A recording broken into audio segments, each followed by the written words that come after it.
রাসূলুল্লাহ সাল্লাল্লাহু আলাইহি সাল্লাম বলেন, কুল্লু উম্মতি মুআফান ইল্লাল মুজাহিরিন, আমার উম্মতের সকলকে আল্লাহ মাফ করে দিবে, তাদেরকে মাফ করবে না যারা পাপ প্রকাশ করে বেড়ায়। নবীজি বলেন, আমার উম্মতের কিছু মানুষ রাতের বেলা পাপ করার পর ওর পাপের উপর আল্লাহ পর্দা ফেলে রাখছে। সকাল হলে ওই ব্যক্তি বন্ধুদের কাছে গিয়ে বলে বেড়ায়, আমিলতুল বারিহাতা কাযা ওয়া কাযা, দোস্ত আমি এই পাপ করেছি, এটা বন্ধুদের কাছে বলে বেড়ায়। নবীজি বলেন, আহা, আল্লাহর পর্দা ছিল ওর পাপের উপর, ও বন্ধুদের কাছে কথাটা বইলা ওর পাপের উপর থেকে আল্লাহর পর্দাটা সে সরাইয়া দিল। আল্লাহ কিন্তু আপনার পাপের উপর পর্দা ফেলে রাখছে না। আল্লাহ পাপ কাউরে প্রকাশ করে না, আপনার পাপের কথা আল্লাহ কাউকে বলবে না, আপনি সকালে বলে দিলেন। এটা বুখারীর বর্ণনা। এবার মুসলিমের বর্ণনা শুনেন। কিয়ামতের ময়দানে কোন কোন বান্দাকে আল্লাহ পর্দার আড়ালে ডাকবেন।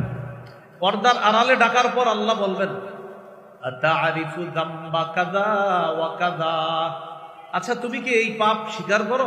ওই বান্দা বলবে, আল্লাহ আমি এই পাপ স্বীকার করি।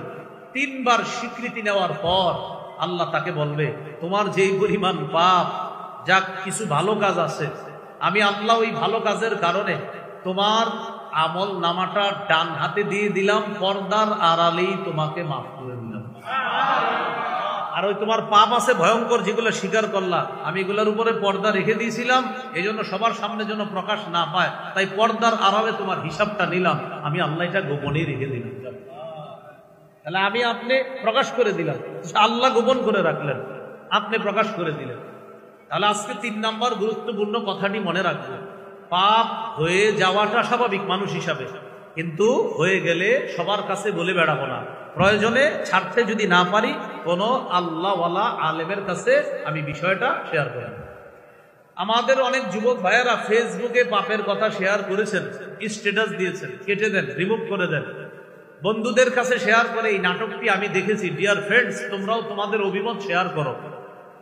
এইভাবে পাপের কথা ফেসবুকে লেখা মানে 1000 কোটি মানুষকে আপনি পাপের সাক্ষী বানাবেন। আল্লাহ আমাদেরকে হেফাজত করেন।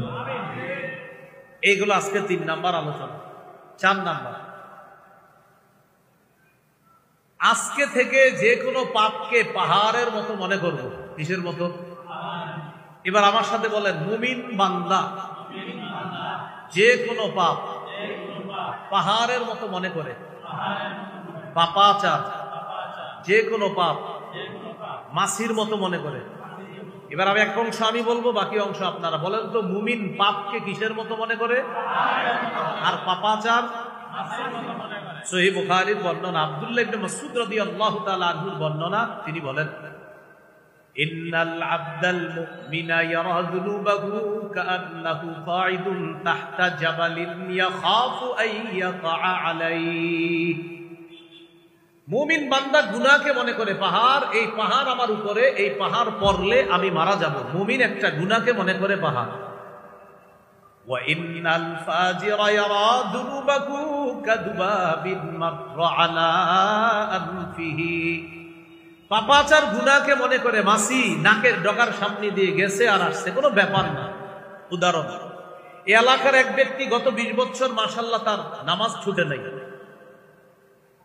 এই ব্যক্তির হঠাৎ একদিন নামাজ কাজা হয়ে গেছে। মসজিদের ইমাম সাহেব দেখে তার মনটা খারাপ। এলাকাবাসীও তাকে মহব্বত করে, কারণ লোকটা সবসময় নামাজি, সবাই মহব্বত করে। এলাকাবাসীও দেখে তার মনটা খারাপ। আসসালামু আলাইকুম, কাকা আপনার মন খারাপ কেন? কিছু হয়েছে? বলে না কাউ।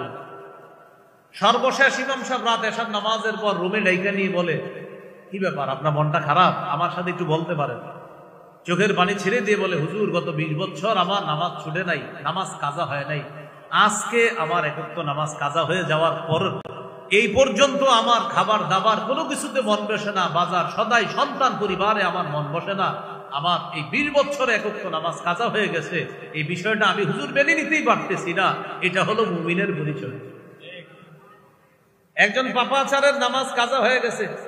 কেউ ভাই নামাজ পড়লেন না? পড়ি নাই, কালকে পড়বো। কি হয়েছে? কালকে আবার জিজ্ঞাসা করছেন, নামাজ পড়লাম না? পড়ি নাই, কালকে পড়ব। কেউ ভাই জোহর বললেন না? তো পড়ি নাই, আসর বলুন। আসরের সময় বললেন, আসরও তো বললেন না। মাগরিব পড়ুন। মাগরিবের সময় এশা বলুন। আসার সময় জিজ্ঞাসা করছেন, এ ভাই যান তো, কালকে বলবো, যান 1 সপ্তাহ নামাজ পড়ে না। হঠাৎ বৃহস্পতিবারে বললেন, ভাই আপনার এই 7 দিন ধরে নামাজের কথা বলতেছি, বললেন না, এ যান তো, কালকে জুমার নামাজ পড়বো, যান। কালকে জুমাও পড়ে নেই। তখন জিজ্ঞাসা করে, ভাই আপনি জুমার নামাজটাও বললেন না, আচ্ছা আগামী জুমায় পড়বেন। অর্থাৎ তার কাছে নামাজ পড়া ছাড়া সমান।